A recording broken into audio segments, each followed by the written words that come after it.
The cosmos is kicking off this decade with spectacular fireworks. In 2025, everyone is focused on 3I Atlas, only the third interstellar comet ever found. It's speeding in from beyond our solar system, truly an alien visitor. Will it dazzle like a cosmic headliner? Maybe not, but when something drifts in from another star system, it doesn't have to shine brightly to grab attention, and the opening acts keep arriving.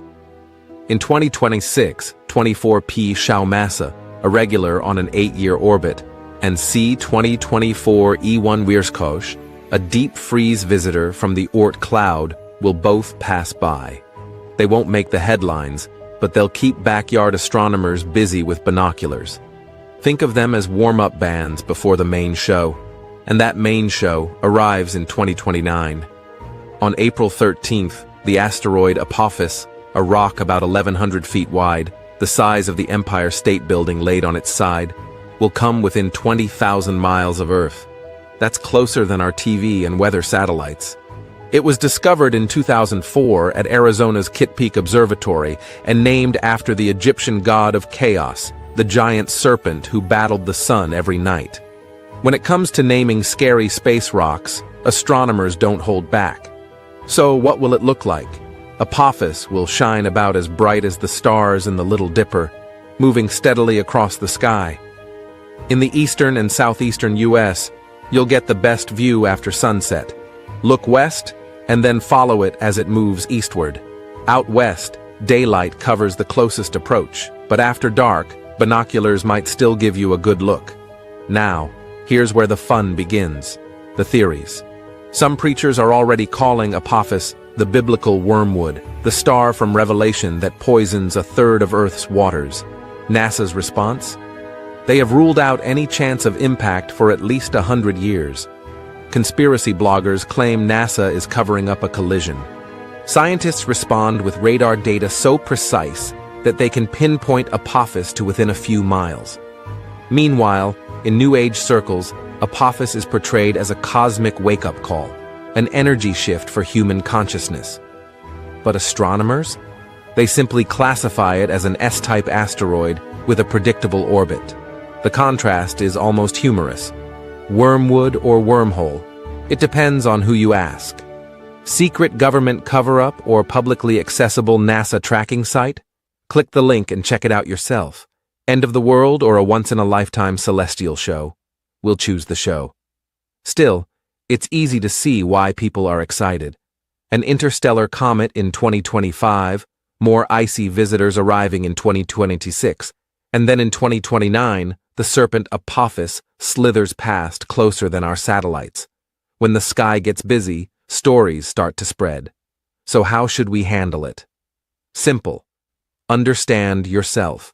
Tonight on The Cosmic Fold, we're exploring the cosmos and into ourselves, exploring what these sky-high stories say about human nature, our fears, and our imagination. Because Apophis may be chaos in the heavens, but down here, the real story is how we choose to see it.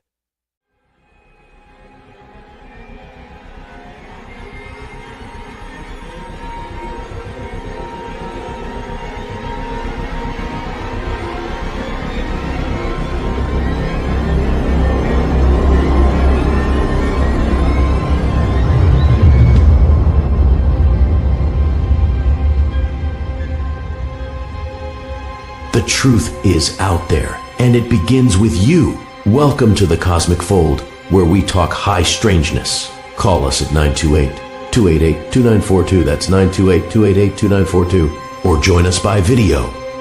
If you're at a computer, just look for the link in the chat. Buckle up, sit around our virtual campfire, and let's get started.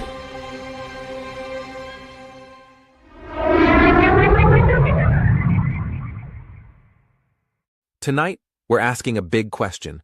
Why does knowing yourself matter? In a world full of noise, personality tests, and shifting social currents, the ability to understand who you are can keep you grounded, guide your choices, and even reveal your bigger mission. Let's start with something fun. Our top 7 reasons why it's good to know yourself. Number 7. You save money on therapy bills. When you understand your quirks, You can laugh at them instead of paying someone $200 an hour to explain them to you. Number 6.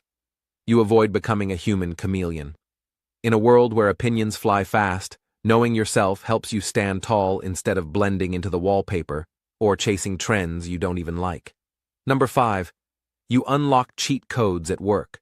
When you know your strengths and weaknesses, you stop fighting battles you'll never win and start crushing it where you shine. It's a career power-up. Number 4. You don't fall for every Find Your Passion seminar. Why? Because you've already found it. Or at least you're headed in the right direction without buying a pricey workbook. Number 3. Relationships get smoother. Whether it's coworkers, family, or that one friend who always steals your fries, knowing yourself helps you set boundaries and keep the peace. Number 2. You can actually enjoy your own company. Self-knowledge turns alone time from uncomfortable silence into a VIP backstage pass to the person who knows you best, you. And number 1. You stay sane in the circus of today's world. Politics, social media, and endless scrolling can wear you down. But knowing yourself is like carrying an inner compass that says, relax, you're good, keep moving forward. That's the lighthearted side. But how do we actually get to know ourselves? 2 of the most popular tools are the Myers-Briggs test and the Enneagram. The Myers-Briggs Type Indicator, or MBTI, sorts people into one of 16 personality types. It's built around 4 pairs of traits: introvert versus extrovert, sensing versus intuition, thinking versus feeling, and judging versus perceiving. Instead of boxing you in, it acts as a mirror, showing how you process information, make decisions, and interact with the world. The Enneagram describes 9 core personality types, each driven by a central motivation or fear. It looks less at what you do on the surface and more at what fuels you inside. If Myers-Briggs shows your style, the Enneagram reveals your engine, the why behind your choices. Together, these 2 frameworks offer both a wide-angle lens and a deep dive into your personality. And we'll be talking about both tonight on The Cosmic Fold with an astrological twist from Denise. We'll explore personality types, motivations, and even some surprising stories about how these tools connect to our daily lives. So join us live, bring your test results, bring your questions, and get ready for some lively conversation. Because knowing yourself isn't just wise, it's fun. Nice. Hey, everybody. Hey, We have a fun full house. yeah, Look, fun we've full got house. 3 purples tonight. I almost put green on, Denise. So I want to introduce everyone here because we usually don't have this many. We've got Helen. We got Denise. They're our regulars on Wednesday night. Then we've got our Saturday night team. We have L. Stefanelli and his wife Dave from Atlanta. Nice. Then my very good friend Gary. We've been friends like forever. Today I saw his doppelganger. We'll get into that later. And then my very dear friend Bove. Woohoo! Thanks for connecting, Bove. Aw. Yeah, And Larry, I have to say, awesome bongos. Yeah. Awesome. Oh, yeah. Those bongos are cool. Very cool. Yeah, Thank got you. a lot more music stuff in the other rooms. Awesome. Yeah, he's got to go jam tonight. But 25 didgeridoos also. Ooh, awesome. That sounds amazing. he's really good at it too. Love He's the really didgeridoo. good. It's really cool. Not easy And- instrument to master, though. Yeah. Well, you have to play in circles, like Yes. breathe You have to and breathe blow in a at the circle. same time. Circular breathing. It's Oh, pretty we've wild. got Keith here too. Hey, Keith. Hey. So it was just so strange.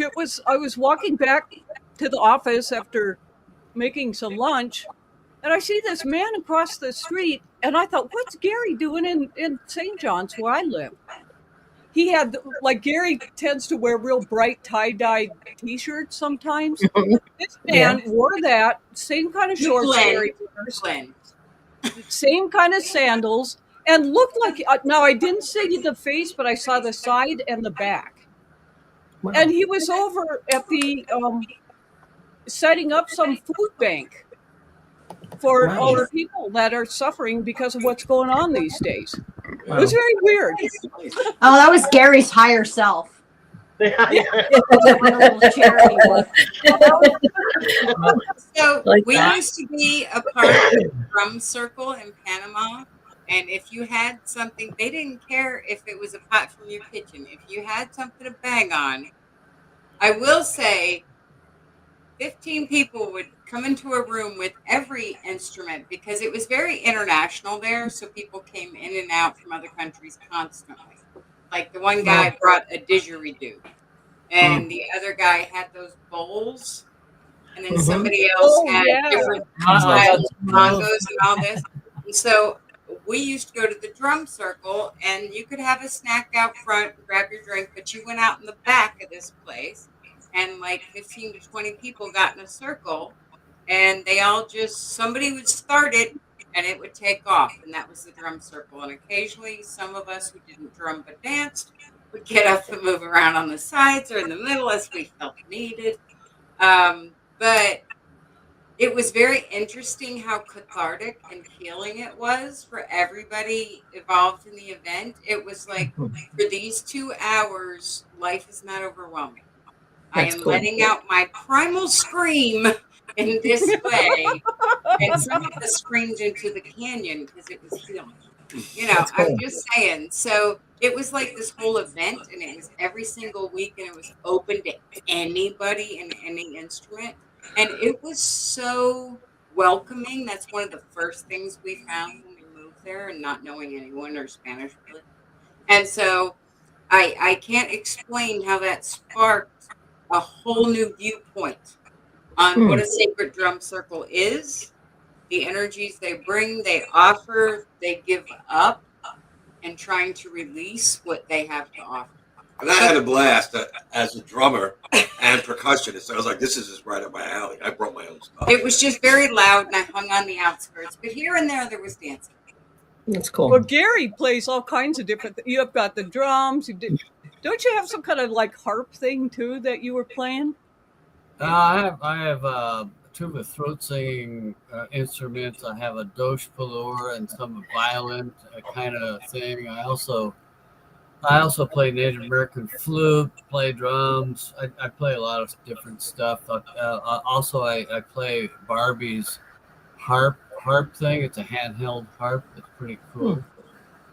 And then I catch songs. I never know what I'm going to sing. It just comes out. And sometimes it'll be different languages, but sometimes it'll be poetic English stuff. I should record it when that happens. Our friend Art, who we saw last time we were here on Wednesday, Art Blevins, he's a phenomenal musician on so many instruments you didn't think about before. He's got the bowls, right? The harmonic bowls. Yeah, he's a musician from every type. Yeah, he fit right in Sedona. So, yeah. But for the folks in the chat, thank you for joining us. Summertime. Keith asked Denise, "You feeling better?" I am getting better. Yep, my right ankle is getting healed, and my left one is broken, and so is my foot. But so that's going to be a while. But I'm in a boot, so I'm all right. So she survived. That's important. I survived. Yes. Witness prolonged. Let's see. Yeah. So before we get into these personality things, what did you guys think about that UFO in Los Angeles? I pulled it up. Al's the one that found it for us. Okay.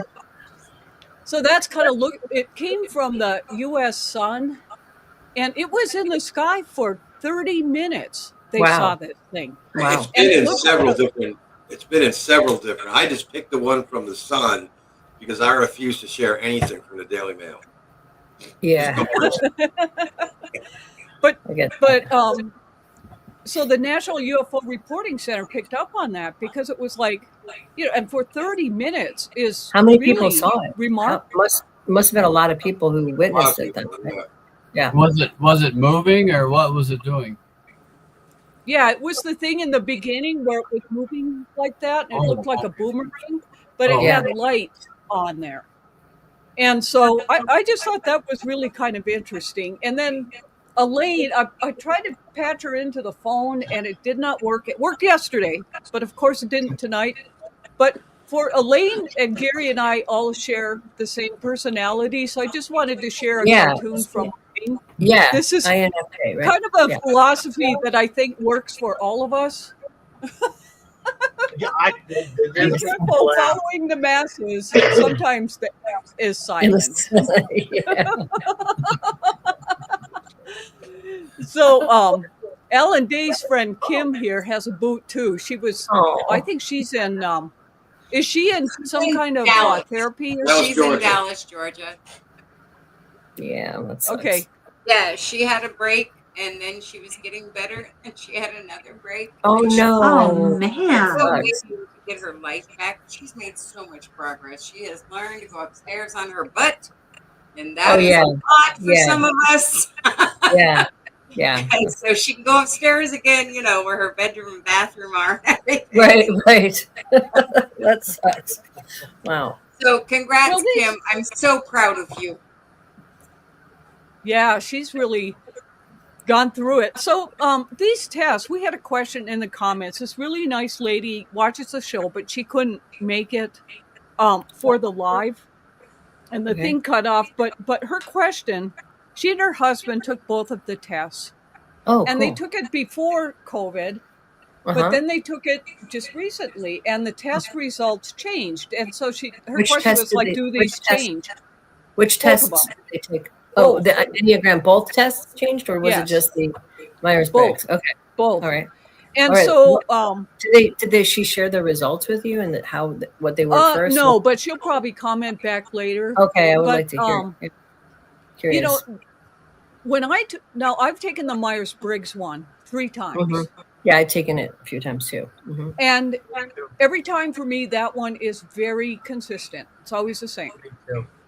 But the Enneagram one seemed way more situational to me.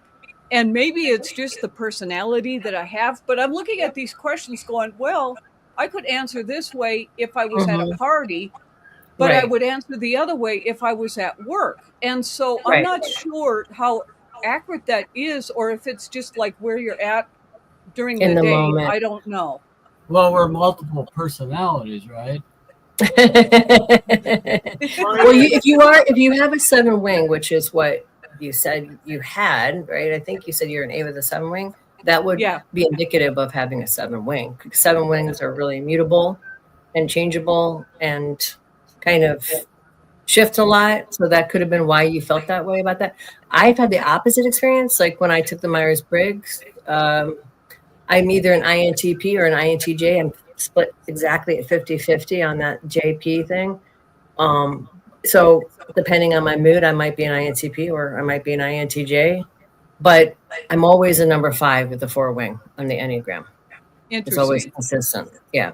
I'm always a 2 on the Enneagram. That makes sense. I don't Yes. know anything about a frickin' wing. And, my Myers-Briggs is I'm with you on the ENFP, wing. and that's consistent as well.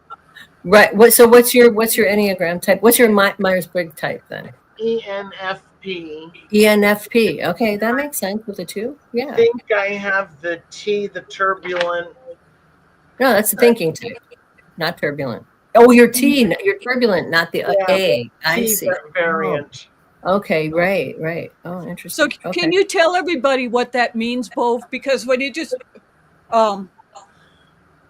Each, if people have never taken these tests before, it's hard for them to know what the 4 acronyms are. can you put up the 16 personalities website so people can? I've tried that before, but Oh, it's okay. called, it's called 16 All right. personalities.com.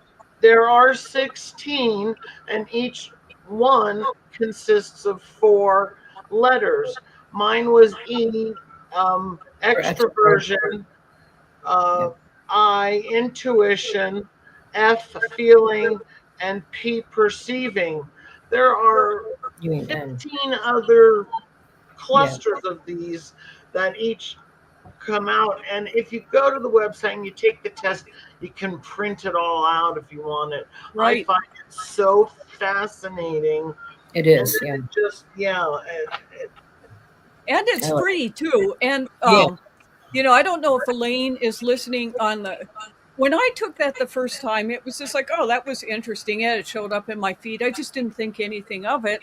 And then it came up again at work. And, you know, putting together the litigation team. And so anyway, this attorney wanted us to everybody in the office take this test. Oh, that's creepy. No, it's not. It's common. It's really good. Common. It helps you know how you can work with one another. Yeah, and with your it's used for a lot. It's really cool. Yeah. And so anyway, it was like, oh, I got the same one as last time. So I asked Gary and my friend Elaine to take it, and they ended up with the same result as me, which was interesting. And I thought, oh, that's cool. You know, no wonder we're friends. I just didn't think about it until somebody told me, you know, you guys are in a very rare. It's a very rare one. Yeah. And so then it was like, oh, well, that's really interesting that, you know, what are the chances that your closest friends of like 30 years, you all have the same like rare personality type? Yes. That was my same experience. So I took it and had all my friends take it. All my close friends were INTJs. You know, and I'm on that flip where I'm either a P or a J, but all of them, every single one of my close friends that when I was doing that test all had that same, and that's also a weird, rare type as well. So birds of a feather. So what does it mean for people that don't know what that means? Okay, I mean, so generalize it. So, but the INTJ, or the INTJ is just it's like a intuition. So no, it starts with introverted. So ERI is extrovert, introvert. The difference in that is an extrovert gets their energy from being around people. They really love to be that's how they juice up. And introverts are the opposite. They like to kind of be alone. They need alone time. They need, even if they're social, they just need to have some space afterwards to kind of decompress. That's the difference between an E and an I. The other possible thing you could have is either an N or N or an S. An S is a sensing type, so that's somebody who's more, you know, present and sensual and kind of grounded. And the N type is more of an intuitive kind of.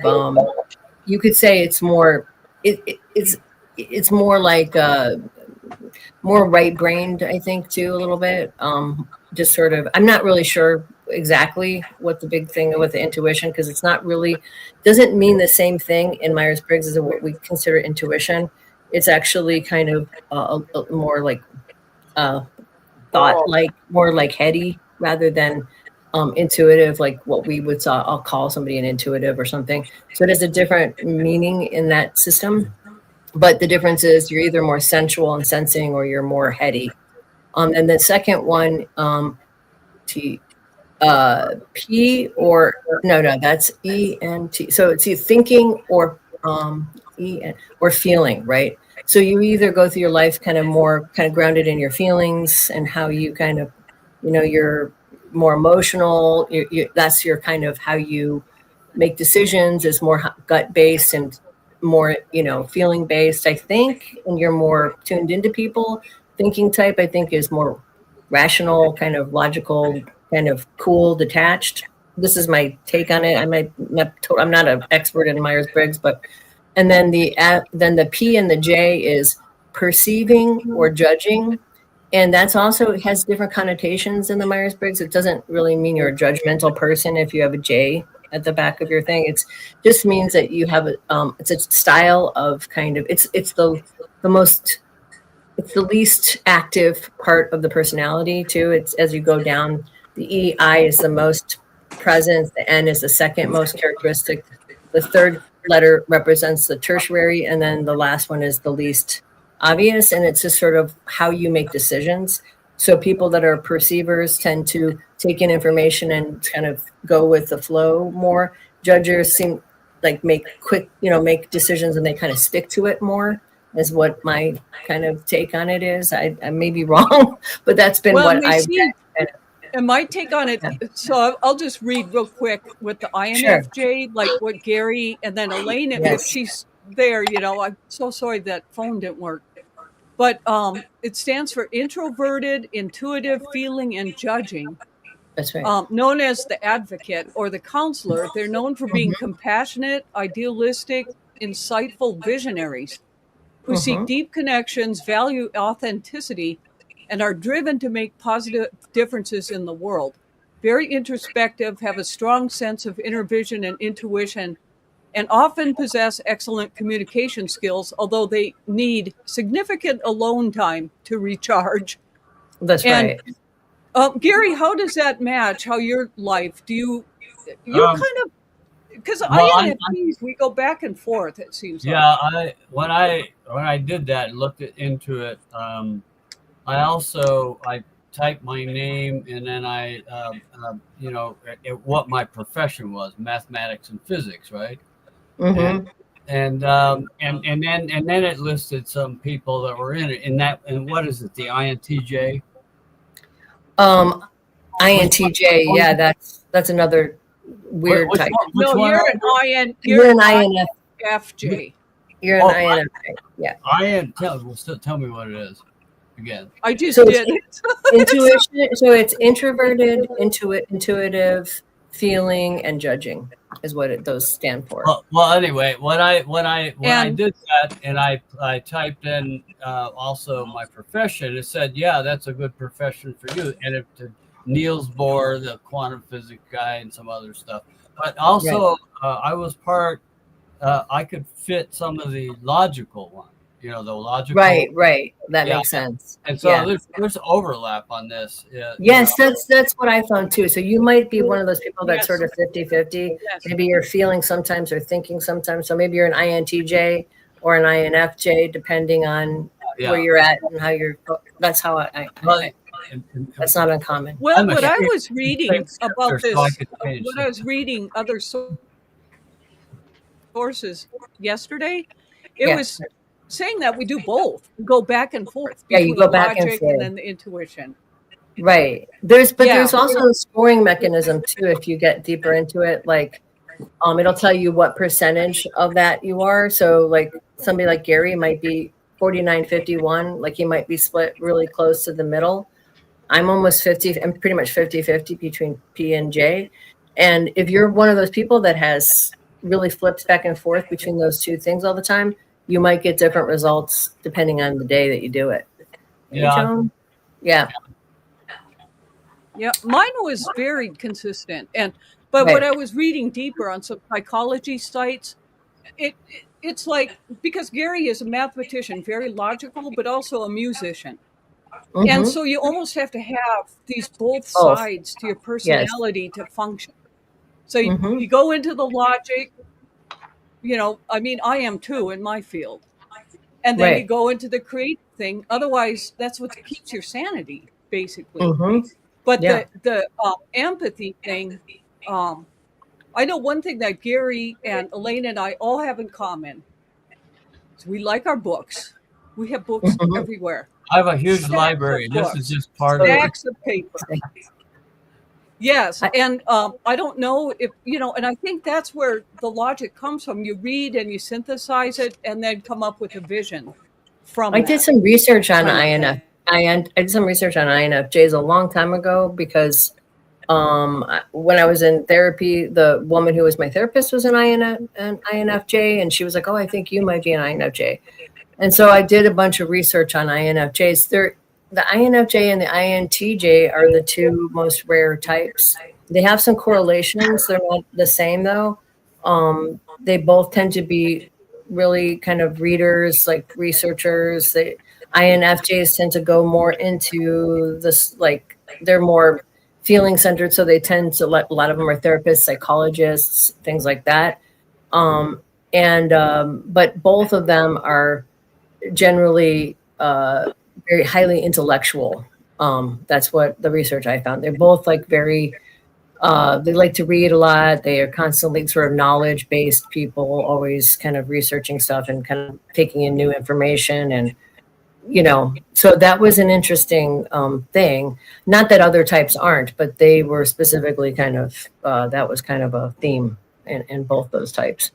So that's what I know about that. I'm not an expert, though. Yeah. An example of it for me, I think my internet is having wonking out here, but you're freezing a little bit. Example of how it works for me. Yeah. Is it my internet or? Yeah, it's your internet. Mm-hmm. You guys go. Crap. I think she just said us guys you need go. fiber optic. I think there is fiber optic out there. We don't even have cable up. No, we don't have it yet. And Trump you don't. Really? Making it harder. No. To get. Yeah, because of the funding. I don't know if it'll fund. You can change your picture size, which would be better. I mean, smaller pixel. That's a good idea. Make yourself, take it down, or you could, that would make it easier on your system. Or you could turn your camera off, which would probably not be great. But okay, this one might work. Yeah, I've got access to four different internets here. This is an example of how I think as an INFJ. Like years ago, working on a case, and there was a title problem that stemmed back into the 1800s with title. So I said, okay, mind, subconscious, spirits, whatever is out there, give me a dream so I know what happened here. So I got the dream. Turned out that a woman had owned the property, but women couldn't legally own property. She was a widow, so her son had it, and it screwed up the whole title. But I got the dream, I got the seed, but then I had to prove it with logic. Right, you had to do the research. So you do both. So you're like, okay, intuit into big picture. Okay, what is this I want to solve? And then you get clues that way, and then you have to build it through logic and paperwork. Right. I'm curious to see the intersection between the Myers-Briggs and the Enneagram. Did anybody do both? Besides you? I did. Okay. I think Elle did too. Elle, are you there? Yeah, I'm here. Can you tell us what your two things were? I thought Elle's were kind of on target. Turbulent investigator. Turbulent investigator. So you're a 5? Yes. Yes, same with me. 5. Yeah. But yeah. What's your turbulent? Yeah. I'm a Sicilian from New York City. I was born turbulent. Well, and then as Myers-Briggs really pointed out, he is an incredible communicator, and plus he's worked on software. He does all this tech stuff. He's been a professional radio broadcaster. He's traveled all over. He's done so many different things. And how I met Elle was just the sheer force of his writing. I mean, he is really, really good. So is Helen. Those two are just exceptional writers. Oh, thank you. So I'm wondering if Helen, you have a similar one to Elle. But when you sent me your, I don't remember what it was, but the Myers-Briggs, was like, well, that makes sense, and very intelligent and good at communicating. Very good. Well, I went to take the Briggs test, and I got through the whole test, and then it wanted like $6 from me. And no. Me too. You went to the wrong site, probably. I have been through years of therapy. And, so depression, anxiety, and a cluster B personality disorder. Most of these tests I have trouble answering because, like Deb said, me too. Like Deb said, if I'm in this situation, this is what I'm going to do. Right. I agree with that. Yeah. 99%. 99% of my answers were. Depends. I spent a good part of my life on a stage of some sort. I played in dozens of bands. Talk radio shows for years, TV and all that, and everyone thinks that I'm this outgoing person, but I'm actually not. I really don't like people. But it's mutual. Well, the stuff that I found myself drawn to, the only way I was able to really accomplish it was through a lot of masking. So, there's very few people in this world that know the real me. My wife I is think one of them. that does help, right?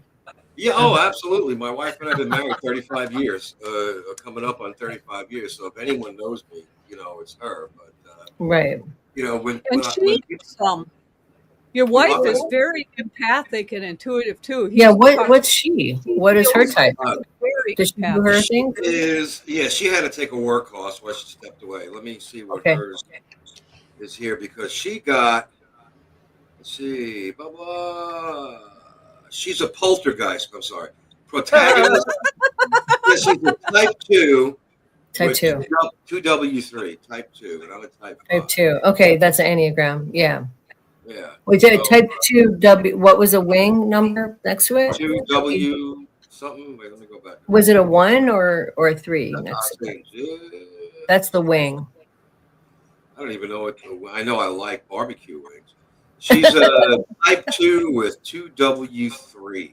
Oh, so she's a 3 wing. Okay, 2 with a 3 wing. Yep. Yeah, and I got type 5 on the first one. On the second one, it said,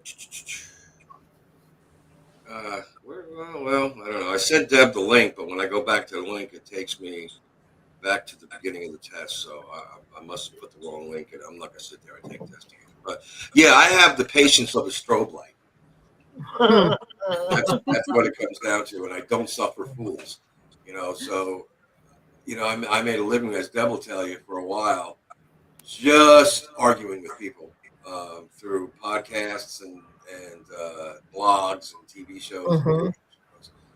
And I got to the point where I'm like, I'm not doing this anymore. It's like a spiritual vampire. Yes. And I'm an old man, and I ain't got time for this shit, to argue with people about things that I just don't even feel worth an argument. So I think that's where the, turbulent comes from. I've got a jar, an empty jar of fucks. And I think it's just going to stay that way till I get planted in the ground. You get to a point in life when you spend your entire life in the public eye, meaning that you're getting people's opinions of you everywhere. Email, direct messages, answers to, everyone is telling you what they think of you. And I never really cared what people think of me. I really didn't. But after, 30 years of that, you've had enough. You're like, I don't really care. I'm just going to become the introvert that I think I really am. I'm just going to stay in the shadows. And when I have the opportunity, like with these shows with Deb, to be able to, talk and converse with people, I jump on it because I missed it. And Deb and I have been friends for decades. But other than that, I stay home. I watch TV. I'm retired. I play a little music here and there. But my investigator, turbulent investigator, I don't know where investigator comes from. Well, you also, if you didn't really feel like the test, like you didn't know how to answer it, the other thing about as you dig more into the Enneagram,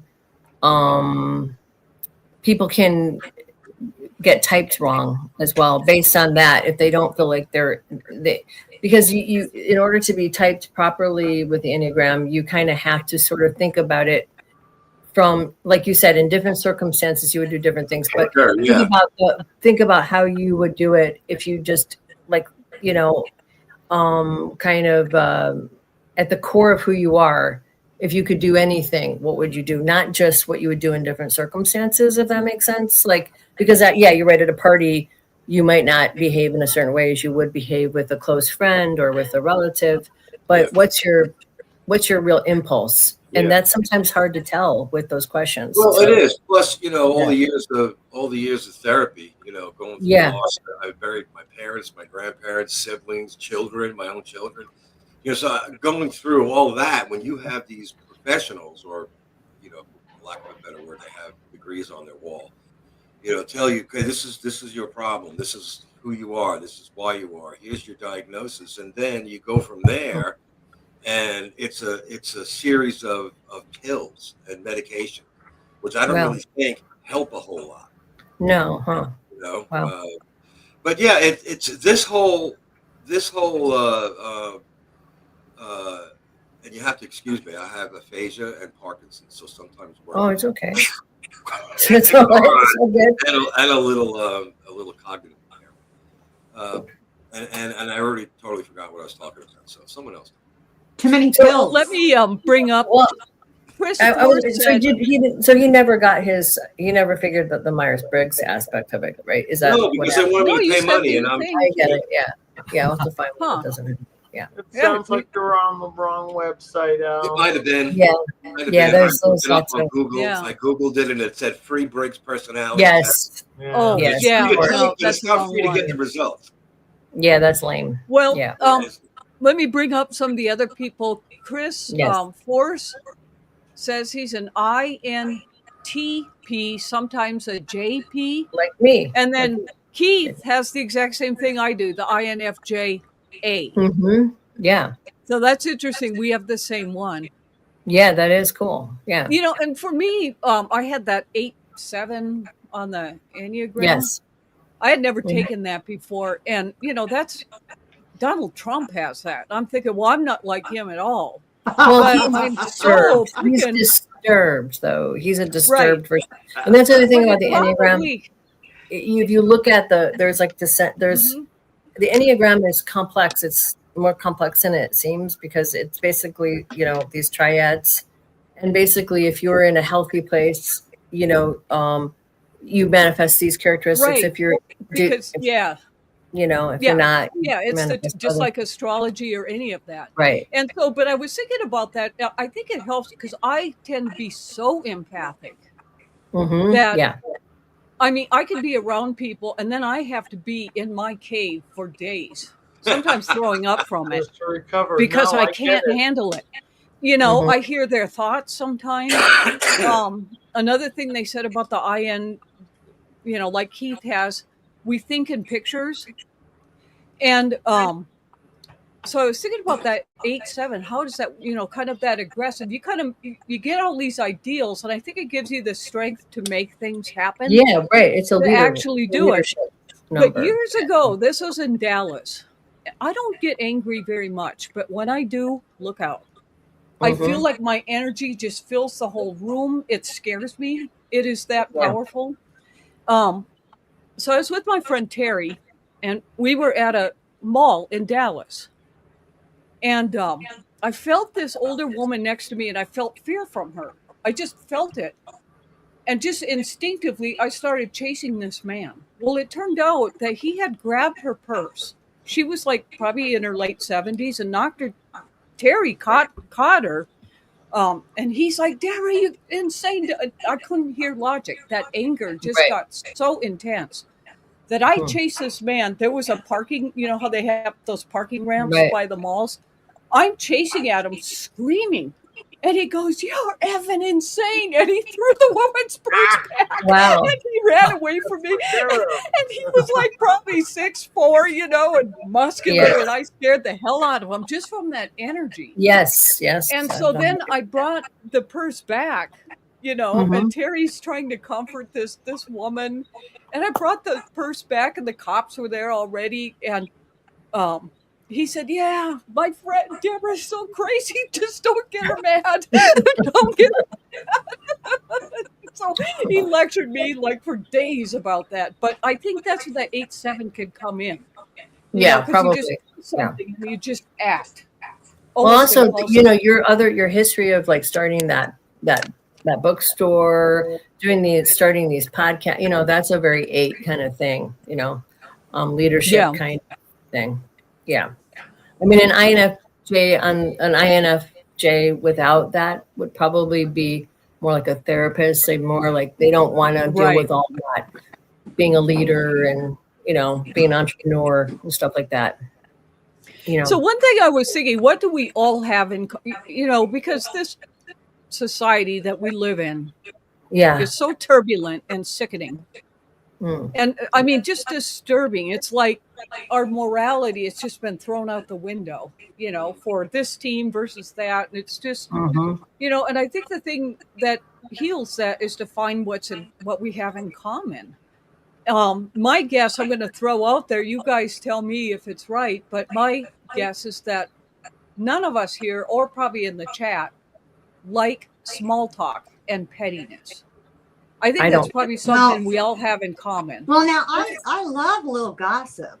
She likes it. I hate it. Yeah. Not malicious. I can't. Not mean.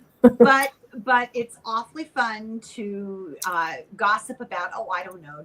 Did you hear what somebody bought? The car they bought. I mean, I shouldn't actually say this. I'll tell you later. But it's not. From a mean-spirited point of view, it's not malicious. That's not what I'm talking about. No, I know. But I love to sit and just chat about nothing. Why not? I don't like it myself. I can't even remember the last time I did it. Yeah, I don't like it. Except for sometimes you have to, like in work situations when you're just meeting people to break the ice. But other than that, I honestly don't. I don't like to go to parties because I don't like to talk to people about nothing. I can't do that. I get really annoyed by doing, like, if I go to a party and I'll just start talking about something really intense, and if they can deal with it, then I'll have a good conversation. If not, they'll walk away, and that's, whatever. Oh, kind of like the time I got invited to Thanksgiving dinner at my next door neighbors and started telling everybody about the serial killer from our neighborhood, and the dinner almost that would be interesting. That would be more interesting than, yeah. So Gary, Gary gets along with everybody. He really does. I bet he does. I have 4 daughters, 12 grandkids, and 4 great-grandkids, and they're all over the map. And so I get along with everyone. So that's great. Yeah. That's probably because you like certain things, but I get along with them. You don't obsess on it. Also, I'm never bored. And I'm into math big time. I'm into surreal numbers, which are infinite. They're infinities that you can manipulate in an arithmetic way. And you can do proofs with real infinite numbers, which I do. I use ChatGPT to help me out with it, but because it's good at spotting stuff, and then I have to make sure the hallucinations aren't in there, make sure it's correct. But that's the hard part. Right. But for me, another thing about, I don't know, is I'm interested in everything. I can look at people. Everyone is just every person is a kind of like a little universe to unravel. I mean, maybe you're not going to spend all the time. If right, it have to be interesting for me to want to unravel, for whatever, that kind of thing. But the other thing is I take. This is something I do, my bioimagination practice, where I jump into, it's hard to do this, but my visualization through math and Tibetan Buddhist visualization helps. I jump into animal bodies, insect bodies, spiders. Today, there was a tarantula. I didn't jump into it this time, but I was like, I let tarantulas walk on me and stuff like that. That's cool. Everything, every life form. I'm amazed with everything. I can look at a rug, and everything is amazing to me. That's a good quality. Yeah, it is. How about you, El? Do you do? He's good at small talk if he has to. Do you like it? Not really, but it just seems to be something that has been forced upon me for decades. So I got used to just faking it. Yeah. No, I understand. Cool. Yeah. Same thing happened to me back in 72, whatever. I don't particularly like it because, and I don't know actually why, it just never got, when I'm in a social situation, which is rare, I'm usually sitting on a chair somewhere.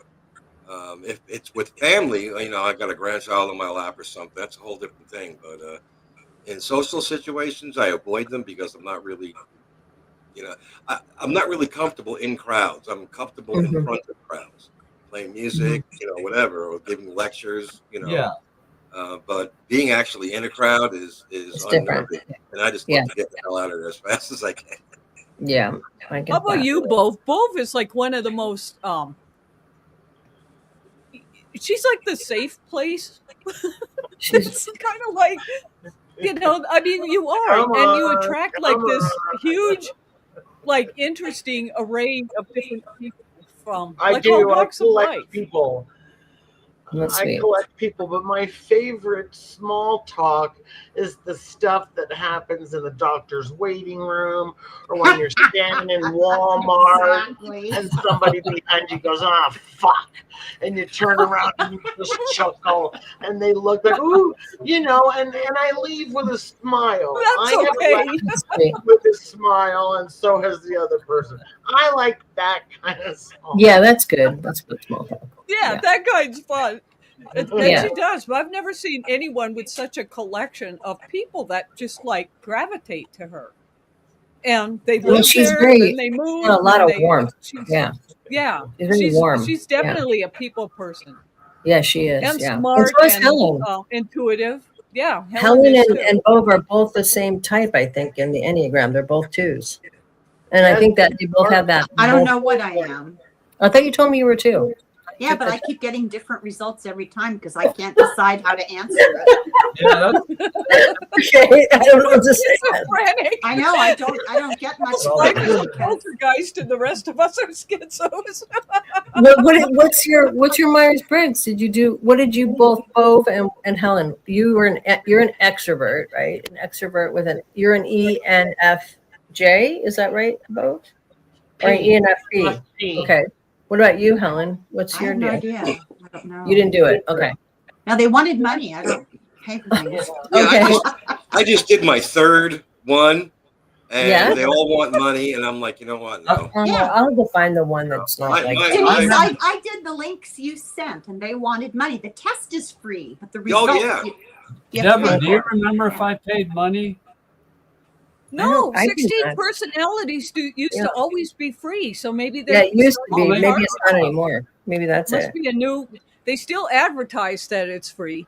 Yeah, So that's not cool. take that It's free down to if take. that's. That's just free to take, but The results used to be free too because it's used in the workplace so much. Yeah. But Well, one maybe that's of why the it's- things I'm thinking is that with these tasks, whether they're Uh-oh, we there lost she her. goes. Yep. What happened? Dun, dun, Oh, dun, Deborah. dun, dun, dun. Oh, yeah. Oh, yeah. She'll be back. And yeah, She always Okay. comes back.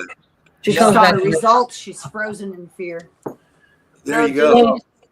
You have the Her camera, ability- her internet is saying no, don't say that.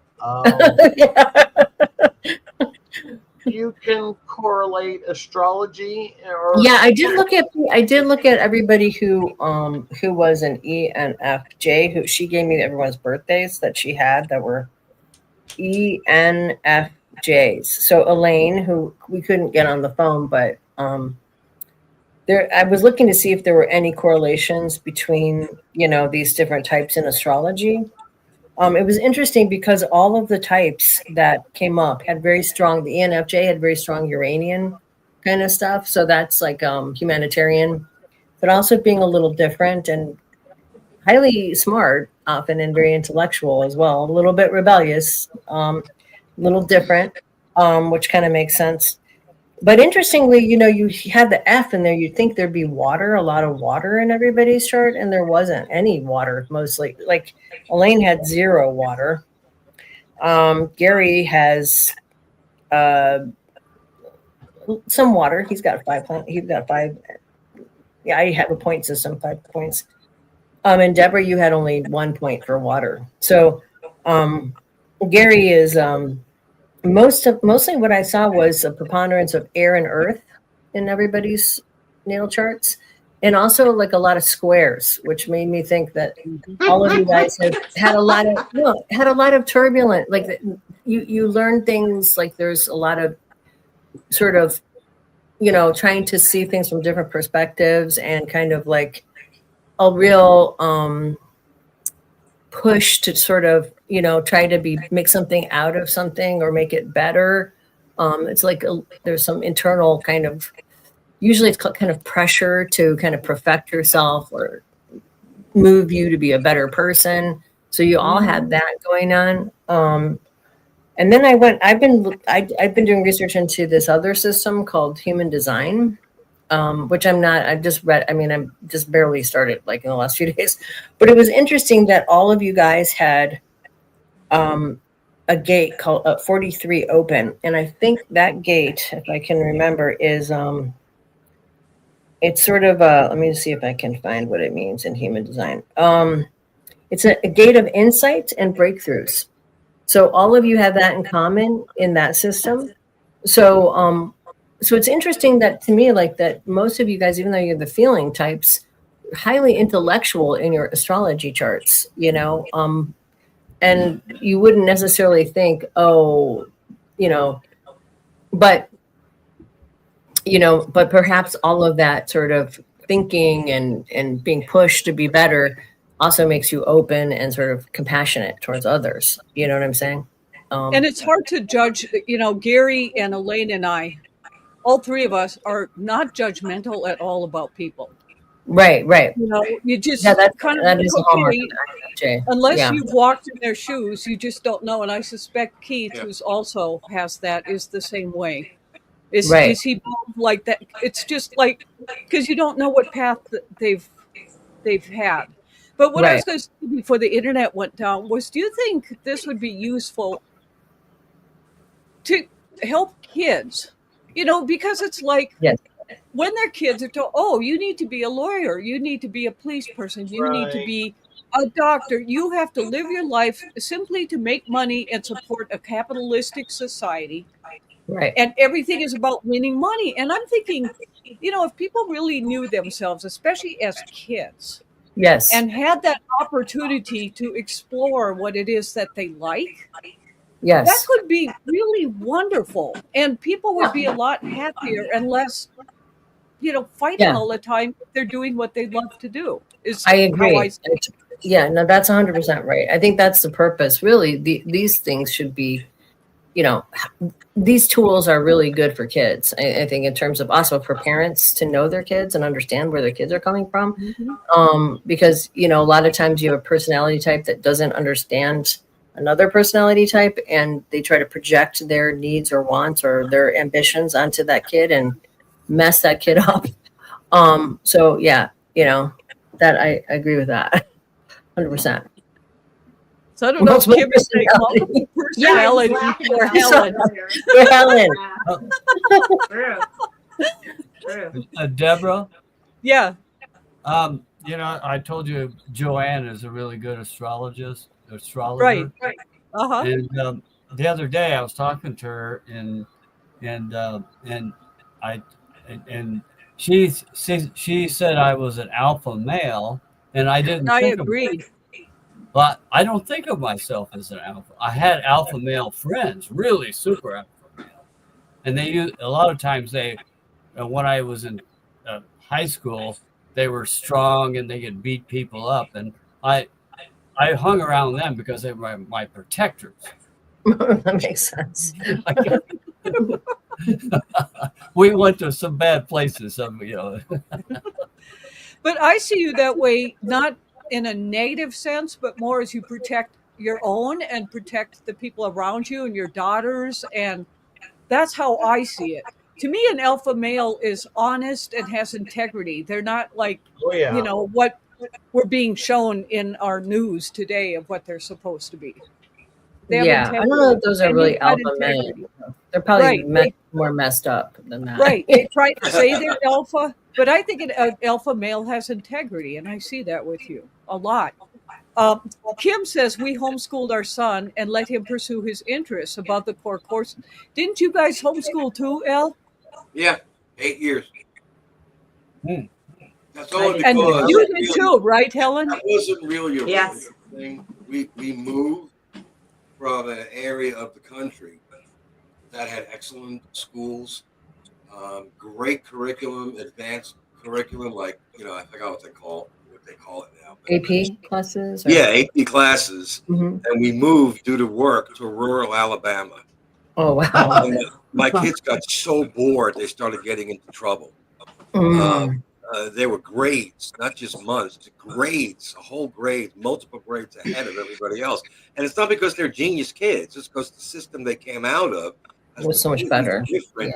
Yeah. Right. So we decided, look, let's just take them out of public school and homeschool. And it worked out great. They eventually did go back to public school, but that was after we got out of Alabama. That makes sense. Sounds like a good choice. Yeah. Yeah. So, okay, so for all of you that homeschool, did your kids pursue their passions then, or Yes. Absolutely. or not? Absolutely. Yeah. Yeah, my oldest daughter is a dancer, and when she was 16, she left home, not in a bad way. She got into a ballet program, a pre-professional program. She went away for the summer to a dance camp, and they called me up and they said, "You've got to get that kid out of where you're living because she's got talent, but it doesn't last forever. You've got to get her into training." And so we pursued it. We made it happen. It was a sort of an incremental step-by-step thing. My husband was completely overwhelmed. And I said, well, let's first see if she can get into something. Then let's see if she can find a place to live. Then let's see, and we just did it bit by bit. And she is a dancer still. That's very cool. Yeah, she's in her 40s. And she teaches mostly now. But Right, that's very cool. Yeah, That's cool. very cool. Yeah. Cool. So I finally got a result on the Briggs test on the 4th try. Oh, yay. What did you get? ISTPT. Remember that? ISTP. Okay, that's cool. So that's intuiting, sensing, thinking, and perceiving. ISTP. I thought you sent that to me Introvert. already. No, I didn't do the I keep wanting to say Briggs and Stratton because I do small engine repair as a hobby. The Briggs test I didn't do because I kept getting, we want money from you. We want money from you. And it's not that I don't want to spend $1. It's just out of principle. I get that. It's annoying. Find one for free. But That's that's what it annoying. says. ISTP, virtuoso, blah, blah. I'm not going to bore you all by reading through all. You all know what it is. But, that's interesting, actually. It is interesting. Yeah, you should read up about it. You'll probably really relate to it. Yeah, and you'll see the patterns in your life. Well, Gary, I know you have to go do your music thing, but what do you think about being the scientist that you are? What do you think about the 3I Atlas and all of these comets coming in right now? What do you mean? What about what? He doesn't know about it yet. 3I Atlas it's an interstellar comet that was discovered by the Atlas Observatory. Yeah. Okay. Well, since I was into astronomy when I was in 8th grade, in high school I ground my own mirror for my telescope and all that. So I was really into that. And then also chemistry. I blew myself up on my lab, but I survived. As one does. Yeah, right. But let's see, where were we going on? So what's your thoughts on we this? were going behind the sun. Yeah, it's going to be in the sun. Since the astronomy aspect, when I was in high school, I looked at everything I needed to look at, and planet, name it, and then I dove deeper into cosmology, all that kind of stuff, and then of course the mathematics. I became a mathematician based on some of the stuff with I experienced this in high school, actually. Right. So you don't know. You don't have any. Do I have an opinion? I find them interesting. Yeah, I find them interesting, and and the fact that if they get to study them, they'll probably send something if they can do it, and intercept it and find out more. The science is moving really fast. It's going 60,000 kilometers. But they can still get information, even though they've getting. They've been gathering information. Right now, it is kind of getting close to behind the sun, and we can't see. We're not going to be able to see it for a while. It's not quite there yet. But there's also there's 7 comets right now in our solar system, not including a whatever, which is an asteroid, but 2 of them, 3I Atlas and I think Swan 25b, are both perihelion behind the sun. They're both reaching that place behind the sun at the same time from different. Interesting. So that's very weird, and they're going to be hidden for about 4 weeks or something, and then they'll come out at different times because 3I Atlas is going super fast. It's going like 60,000 kilometers a minute. Yeah. Well, you just reminded me of something, Denise, talking about that comet. I noticed we're all here tonight. Yes. So we're all going to the hot place because we didn't get taken up with the righteous. Oh, because of that case. Oh, yeah, that's right. Did you see that, Al? The rapture was supposed to happen yesterday. So I know a lot about you guys. I really wanted to get a T-shirt that said, "I missed the rapture again." God damn it! That would be good. Wear that around. How do you know we haven't been raptured and the rest of the people just aren't around? Maybe we're raptured. This is heaven. Yeah, that would be very sad. A very sad heaven. Yeah. If it was heaven, it wouldn't be Trump. Yeah, that's right. Higher That's exactly right. than this. I agree. Yeah, that would be though, when these rapture things come up and everything, and I was watching these 2 ladies on YouTube. They iHip News or something. I don't remember what. Oh, right. I know them. Yeah. And they were talking about how, like, all of these, like, people are selling, like, readings and tarot readings and all this stuff on Etsy. And it's exploded. Okay, so you see that, and I kind of, and then you see people wanting the rapture and all of that. I think part of what's going on, people are just going to grasp at whatever because they're confused. Watching it's confusing and it's very dark. And so they're trying to find some hope. If Jesus takes me, fine. If the aliens get me, good. Give me a reading that tells me, it's going to be okay. People always turn to soothsayers and prophets and predictions and the paranormal and mystical whenever there is social and political upheaval. It always happens that way throughout history. It makes sense. Yeah. I mean, it makes sense. I got to give kudos and a shout out to all those people who are selling rapture insurance. I didn't know about that. That's a gig. Yeah. Just pay me. Wow. When you get There's rapture insurance? Yeah. They'll take care of your pets. They'll organize your homes. Whatever. Wow. But it's a scam because, Of course it's a scam. It is. Wasn't that saying? Delusional disorder is alive and well. You know that, right? Yeah. I made a good friend of mine when the first rapture that didn't happen decades ago. I made a very good friend of mine who was a fairly new born again Christian. I made her really upset because I asked her, listen, when the rapture happens next week, can I have your canned goods? Can I have your stuff? Can I have your stuff? Just leave the keys to your car. Oh, man. Oh, I love it. What made her so mad that you wanted her food or that you, I had no respect for Jesus, I see that you're being snarky. She knew you were being snarky. Yeah. Oh my God. Well, what we have coming up, I need to coordinate it. It was so strange. This weekend, I thought of Rita from that Arizona Ghost Hunters. Well, they've kind of expanded with some new buildings and stuff. And Justine and I are going to go down to Globe in mid-October. And you're welcome to come, Bove, if you can handle it. We're walking through. Thanks.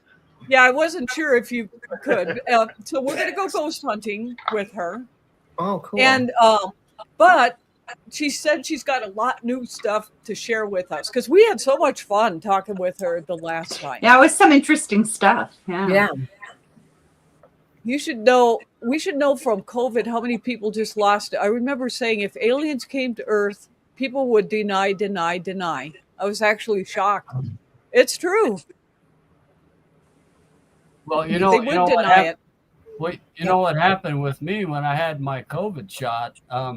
I got the microchips, and after that, I was able to communicate with aliens. You know. Well, Gary, we can do that without the chip.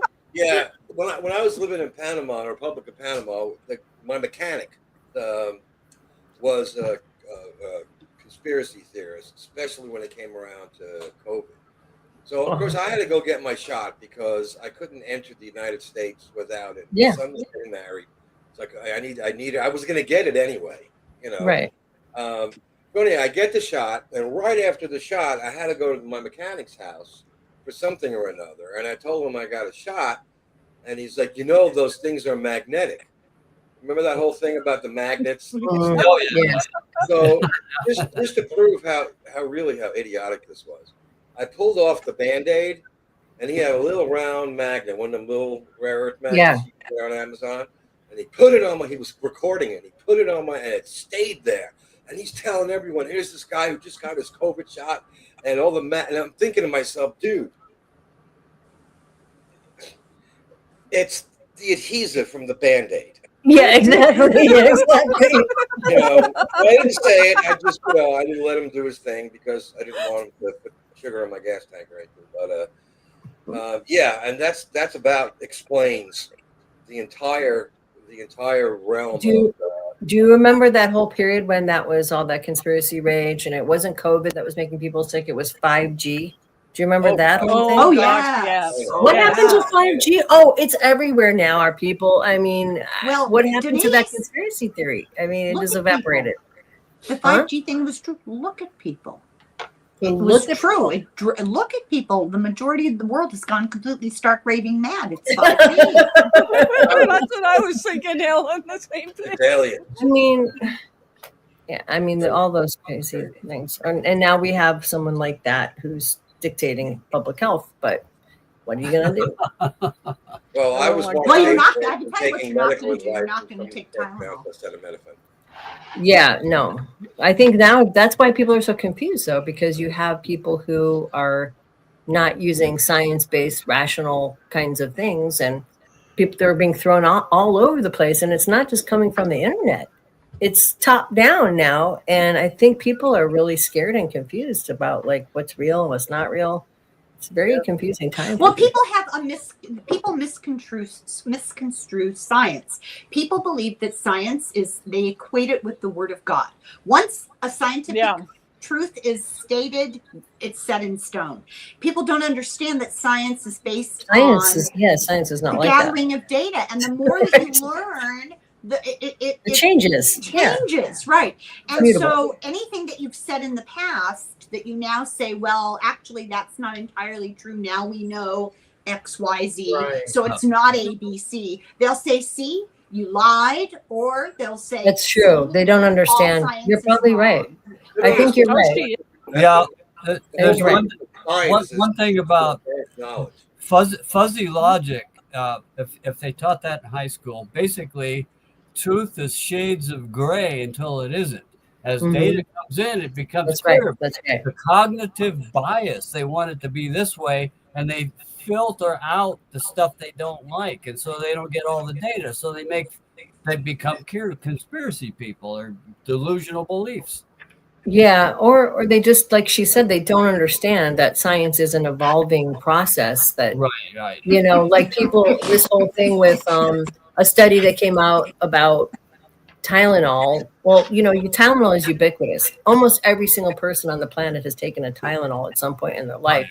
But just because everyone drinks water doesn't mean that's what has caused you to get cancer. But everyone who's gotten cancer has drank water, right?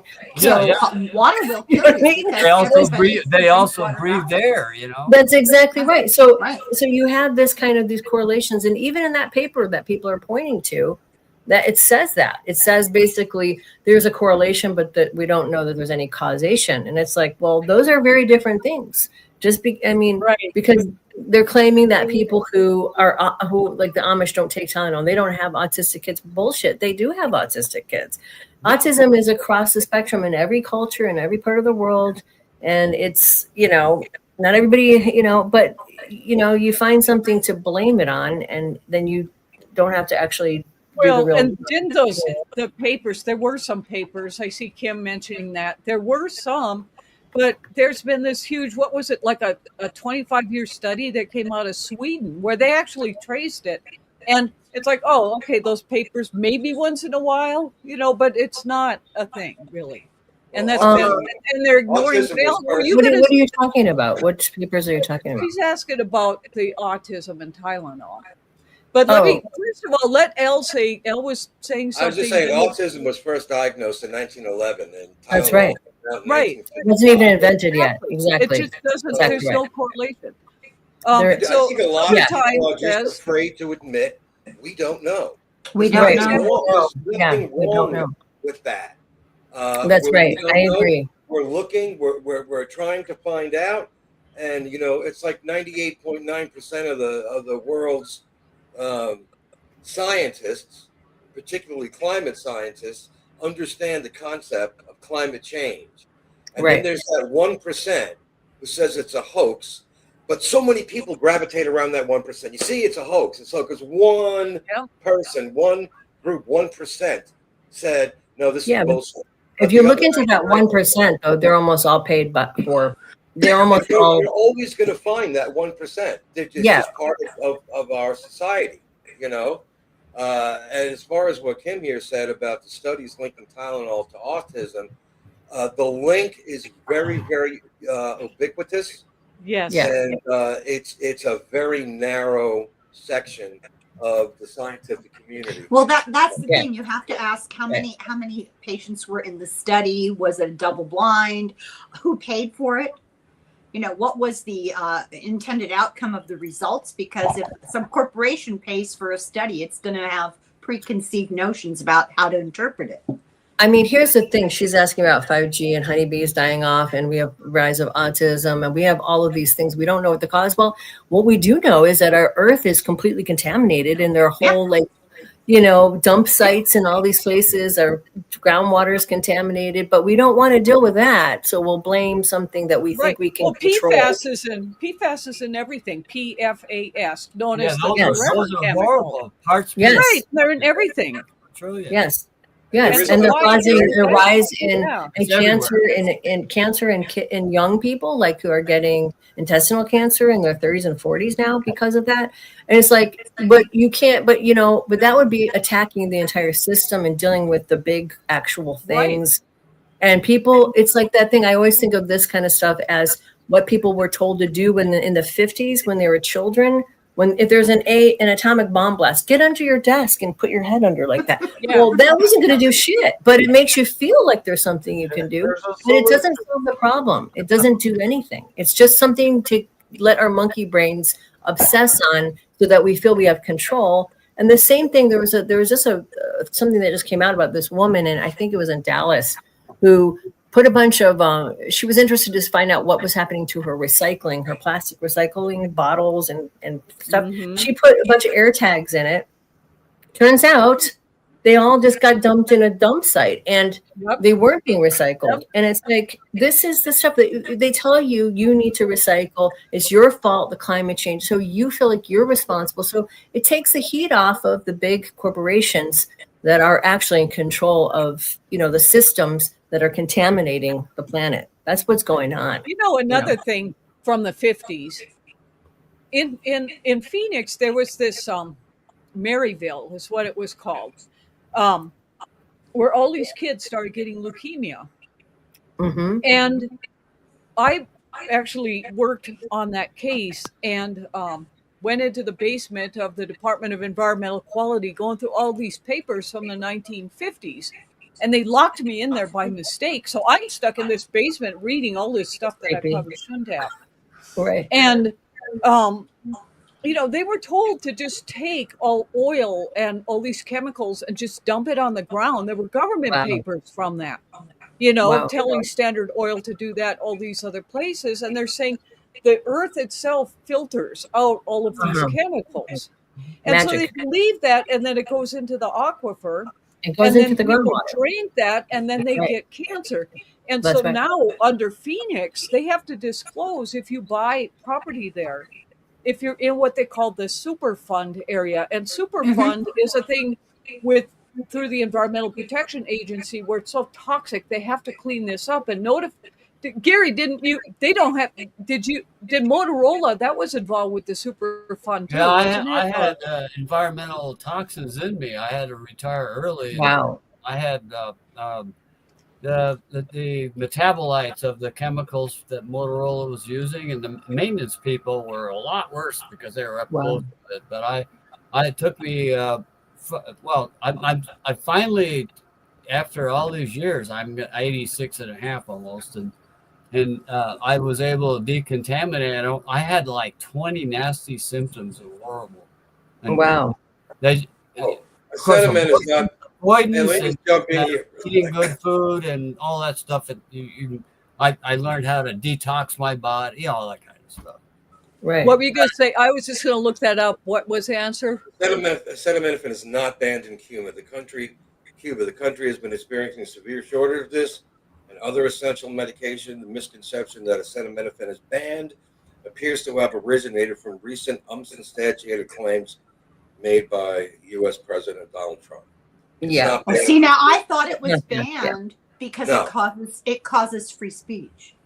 It could be banned because of that. I don't know.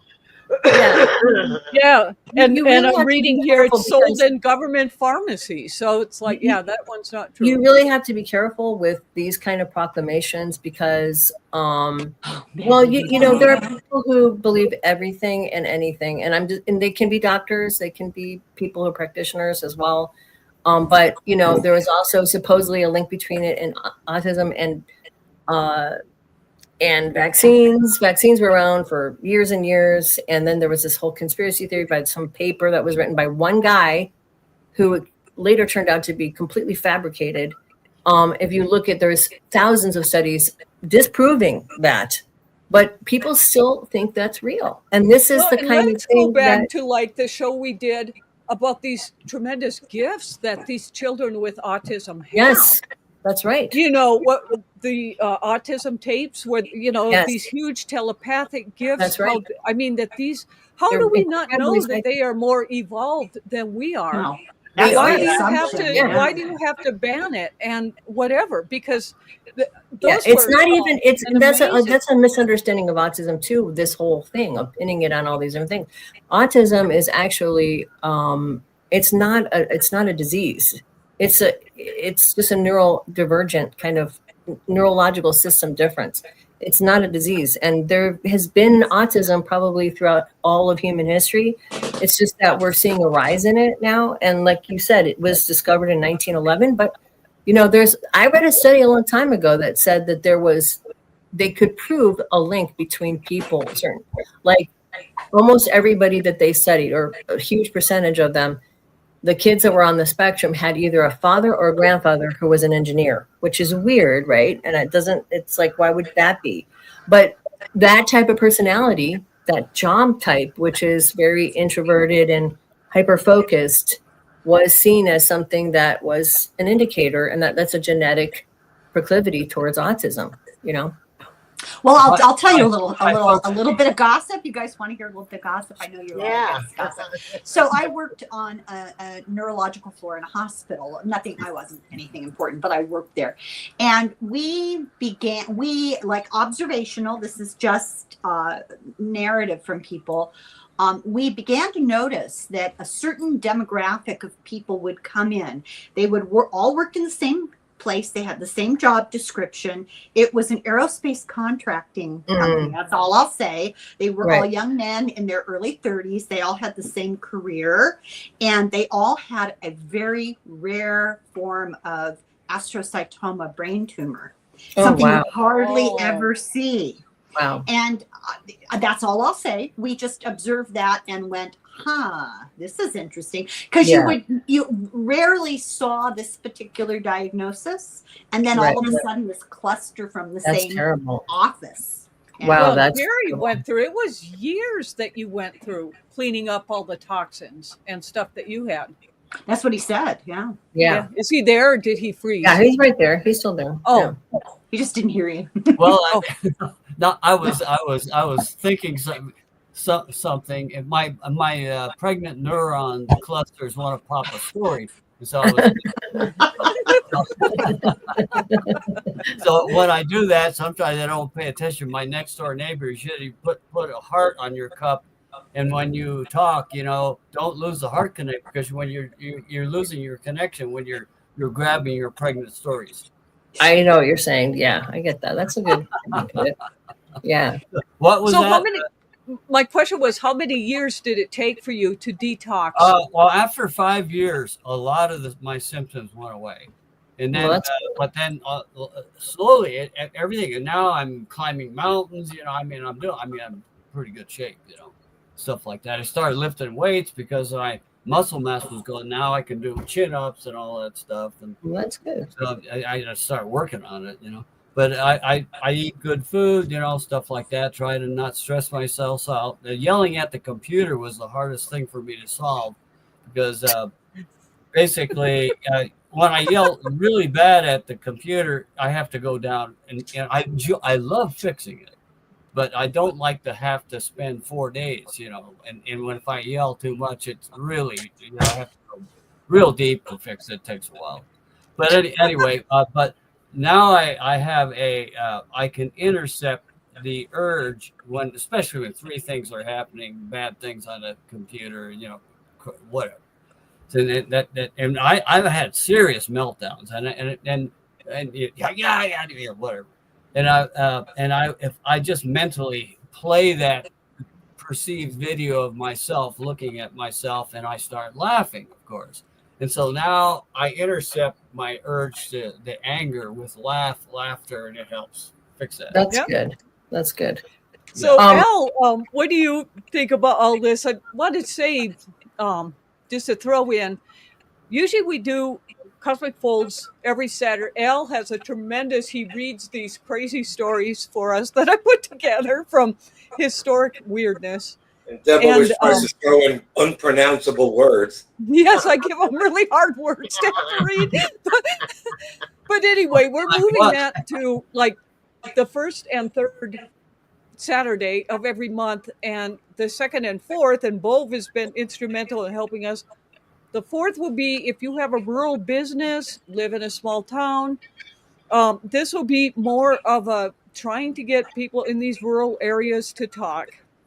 I had talked with Denise in the beginning to do astrological readings for each town. It's going to be really fun, To find the foundation. Make it like something that's really not out there, and to celebrate people and to uplift the conversation and bring it into, really cool things that people are doing and how we can start treating each other well again. Because this crap in the news and killing people and negativity, it's got to stop. We can't keep on doing this. We can't. No, that's ridiculous. Ridiculous. So Al is kind of our Saturday team. I really appreciate you coming in tonight, Al, to help out.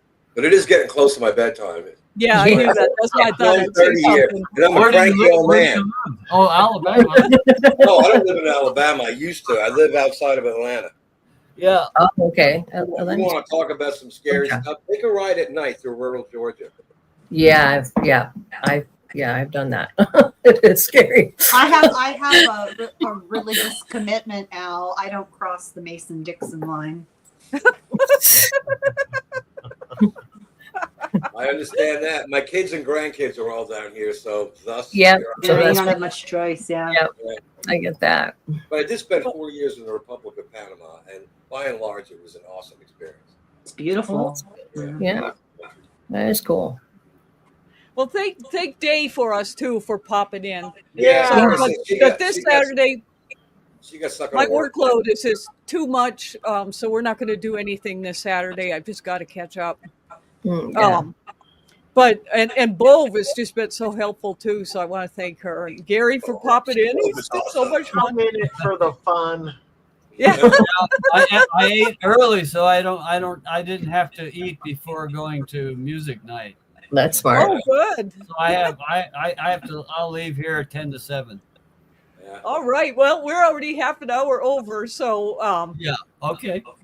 But it was so good to see, and I feel so bad that Elaine couldn't get in. I mean, we tested the phone and everything, worked just fine yesterday. But it could be because my internet has been going down. I'm thinking that might be why. Yeah, might be that. No, Deborah, it's because I'm here.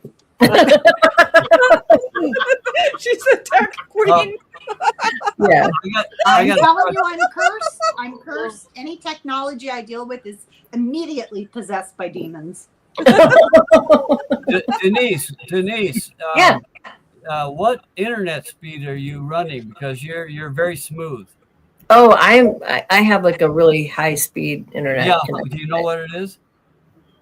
I don't know offhand. Maybe I'm not sure. Yeah, it's very high. You know what, though? Last week it was glitching. You were glitching last week. Yeah, probably. Even yours gets affected too up there. But Who knew? Who knew it had speeds? Yeah, it has speeds. Mine is the highest speed you can get on. Oh, TV. you're pretty good. Yeah, yours is pretty good tonight. Yeah. Who, me? Yeah, I have. yeah, yours is really good. I'm using only the best quality equipment. This is an You're iPad. running 800. You're good too. Al, 800. Yeah. I stick somewhere around. I stick somewhere around between 800 and 1100. I have Fast. the internet in Atlanta is almost unsurpassed in the United States. It's a hub. It's the internet hub. So there's fiber everywhere. And Right. I don't have fiber, but I have gig speed that I pay for through Xfinity. Yeah, that's what I have. 30 objects. I have 30 things plugged into my router. Yeah, right. I have a. Well, Yeah. that'll I have like You know, the we have highest. 3 computers, 3 phones, 2 tablets. I mean, it's just 2 TVs. Yeah. Everything Yeah. plugged in Wow. and everything is online. So Right. when I'm running everything, I'll be down somewhere around 350. But if Right. I'm sitting up at night on my patio, just smoking cigarettes and playing video games on my phone, I'll do a test and I'll hit 1100. It Wow. just depends on That's the time pretty of the good. day, but Yeah. it's the best internet I think I've ever had. Ours is awful. And, like Bove had mentioned, the fiber optics, I'm not sure if that's going to happen now. We were supposed to get them, but we don't have it. And, my office, I have to pay $450 a month, and it's so freaking slow. It barely, it's so frustrating out here. Deborah. And the one that just went down, I was on Starlink, and that doesn't work. So I don't know what's going on. Google tonight, Fiber but- is very common out here. Now they don't run I'd love to fiber have that. yet to the townhouses I live in, but I'm happy with my internet speeds. They're just phenomenal. I mean, I'll go on to I don't want to say it out loud, but let's just go. What body of water is in Oakland and Pirates? But I'll go download a 3-hour movie, a 2-hour movie, in I don't know, a minute and a half, 2 minutes. Oh, wow. Well, with Super Fiber, they can do everything in parallel with different light frequencies, and you could probably download, gigabit. I mean, like 10 or 20 or maybe 50 gigabits. I mean, that's what the potential is. Yeah, the potential's definitely there. Coming that way. But then you have to have Wi-Fi in your house, or you can put fiber optic in your house. Well, back in the day when the design team, I was on the design team developing Windows, we had to develop that entire platform based on 1200 baud dial-up modems. That's how it, because there was so much potential. The idea for Windows 95 was already there and in place, and it was in all of our inboxes, so to speak. But the internet infrastructure was not there yet. Yeah. To do. It wasn't even there when it came out in 95. We had so many problems. I spent years on service calls. Just trying to debug and de-glitch Windows 95. And So you're the one we have to blame, huh? yeah, it's me. Well, folks, in all intents and purposes, my input and my contribution to Windows You know that little drum that was there when Yeah. we tried to do something? That was You know, yours. the sticks that were just doing that by themselves? That was my only input to the entire operation. But being part of the engineering team, you had meetings and it was very, very involved, technically involved. And I just, I kept saying to myself when they were showing us the what do you call it? The precursor to Windows 95. I just kept saying to myself, there's no way. There's no way. Our version of the internet now is nowhere near robust enough to handle anything on the Windows 95 platform. And it literally took them 6-7 years before they even introduced it. And that was the beginning of Microsoft's bug history, which kept me employed for a long time as an engineer. Okay, folks. So All right. Wednesday, depending on what Rita's schedule is, it might be another with the Arizona Ghost Tour.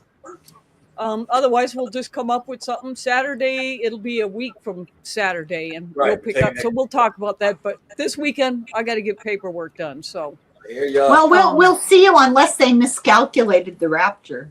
Yeah, like Deb's going to be raptured. You'll be down in L with the nachos. Oh my God! Well, I want to thank you all for being here. Gary, have fun at your music jam tonight, and thank you all. We'll see you next time. Yeah, man. All right. Peace out. Thanks, both. Bye. Thanks so much for joining us. We love hearing your stories, so tell your friends so they can join the party. For show notes and our forum of high strangeness, visit cosmicfold.com.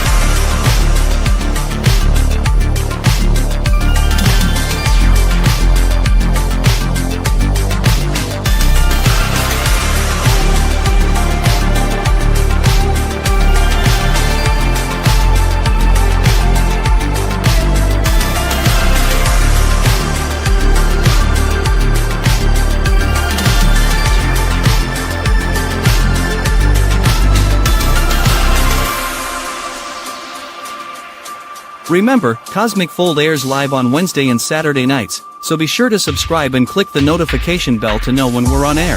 Thanks again and have a great evening.